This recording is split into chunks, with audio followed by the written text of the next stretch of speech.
O cheiro de podridão que envolve a morte do perito envolvido no laudo de Arthur Brandão é só a primeira ponta de um novelo macabro que começa a se desenrolar agora. Uma testemunha-chave simplesmente aparece morta em circunstâncias totalmente obscuras, logo quando a verdade ameaça vir à tona, revelando um esquema de fraude gigantesco que coloca todos os poderosos dessa história em alerta máximo. O André junta cada peça desse quebra-cabeça perigoso e corre para repassar a bomba para o Pedro, que sente o sangue pulsar mais forte nas veias e decide reabrir na hora os cadernos do caso. O rapaz enxerga ali a única chance real de fazer justiça de verdade. O problema é que enquanto o Pedro tenta seguir a pista desse crime encoberto, ele nem desconfia que a maior ameaça contra a vida dele dorme debaixo do mesmo teto. Vocês acham que essa morte do perito foi encomenda de alguém poderoso da história para queima de arquivo?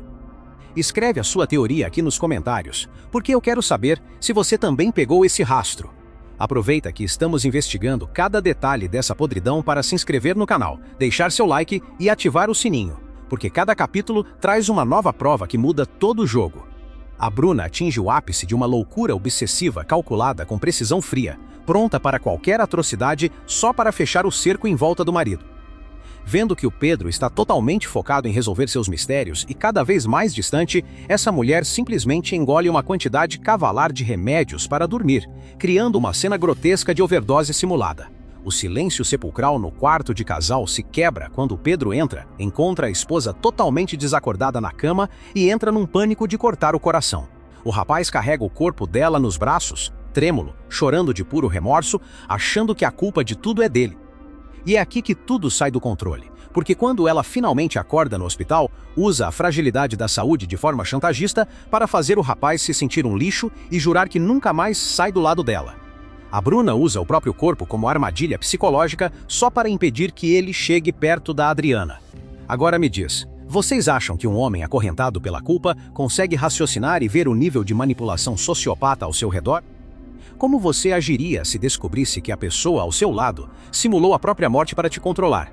Só que isso piora de um jeito aterrador quando a calúnia desenfreada entra em ação para terminar de arruinar a reputação de quem é inocente.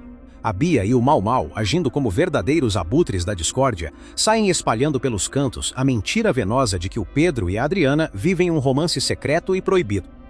A fofoca ganha força nos bastidores, atinge a Adriana no peito, mas a moça engole o orgulho, levanta a cabeça e decide que precisa trabalhar para sobreviver. Ela consegue uma vaga de garçonete no restaurante da Nancy e Laurentino, achando que finalmente vai ter um minuto de paz. Só que a humilhação fica ainda maior quando o destino arma um encontro cruel logo no seu primeiro dia de serviço. A Bruna faz questão de entrar no estabelecimento de braços dados com o Pedro e escolhe justamente uma mesa no setedor da Adriana para dar um show repugnante. A megera olha no fundo dos olhos da moça com um deboche venenoso, solta piadas indiretas para pisar na ferida e se diverte vendo a garota obrigada a servi-los com pratos na mão. O Pedro fica congelado, com o rosto queimando de uma vergonha sufocante, sem conseguir mover um músculo para defender a mulher que ama. É de embrulhar o estômago ver um homem assistir calado à humilhação de quem ele jura proteger, não é? Vocês perdoariam essa omissão covarde dele? A perversidade contra a Adriana atinge um patamar criminoso quando o Ademir decide agir como um verdadeiro gangster acuado no meio da rua. O empresário corrupto cruza o caminho da moça ao vê-la caminhando com Sueli e, ao perceber que a jovem não se encolhe diante da sua presença, ele avança com um olhar carregado de ódio e faz uma ameaça direta, garantindo que vai dar um jeito de forjar provas e jogá-la de volta na cadeia se ela continuar no caminho dele. A Adriana sustenta o olhar daquele monstro com o coração na boca, ciente do perigo real que corre. Mas o Ademir não percebe que o seu próprio império de fachadas está desmoronando peça por peça em uma reação em cadeia incontrolável. A derrocada do vilão começa pela própria casa, onde a Dora finalmente se arma de coragem, encara o marido sem tremer a voz e decreta o fim absoluto do casamento dos dois, deixando o sujeito atônito e sem reação no meio da sala. E a máscara desse agressor cai completamente quando a Sueli decide quebrar um silêncio doloroso de anos e procura a Dora na academia para expor toda a verdade. A ex-secretária detalha com lágrimas nos olhos e a voz embargada os episódios de assédio nojento e violência verbal que sofreu dentro do escritório do Ademir.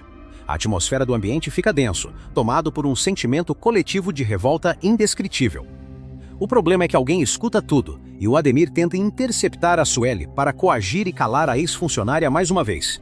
Só que a Sueli não aceita mais ser vítima, solta um grito rasgado no meio da rua, mandando o canalha nunca mais encostar a mão nela ou se aproximar, chamando a atenção de todos ao redor. O Ademir fica exposto como o covarde que é. Vocês acham que a Sueli e a Dora deveriam se unir para denunciar esse sujeito na polícia imediatamente? Deixe a sua opinião aqui nos comentários. O castigo do Ademir ganha contornos de tragédia pessoal e financeira, quando André confirma que a Associação de Advogados expulsou o corrupto de seus quadros por justa causa, jogando a reputação dele no lixo. Para completar a ruína, uma avalanche de cancelamentos de contratos faz o vilão perder os clientes mais ricos e a conta mais significativa do seu escritório. O golpe final no peito do Ademir vem da descoberta de que o seu próprio filho, o Pedro, é quem está por trás das novas denúncias de assédio, atuando como advogado defensora de cada uma das vítimas. O confronto entre pai e filho é tenso, com o Ademir exigindo aos gritos que o Pedro force as mulheres a retirarem os processos, enquanto o rapaz responde apenas com um olhar de repulsa e nojo absoluto pelo pai, negando qualquer acordo. O império de cartas do Ademir ruiu por completo. Mas a podridão se espalha por outros núcleos da trama e atinge o mundo dos jogos clandestinos, transformando a noite da cidade num cenário de terror. A polícia faz uma batida surpresa dentro do cassino ilegal, provocando correria, gritos e quebra-quebra por todos os lados. A Liris entra num estado de pavor paralisante, ficando pálida como papel, porque carrega o segredo de estar em liberdade condicional e sabe que se for fichada ali volta para a cela na mesma hora.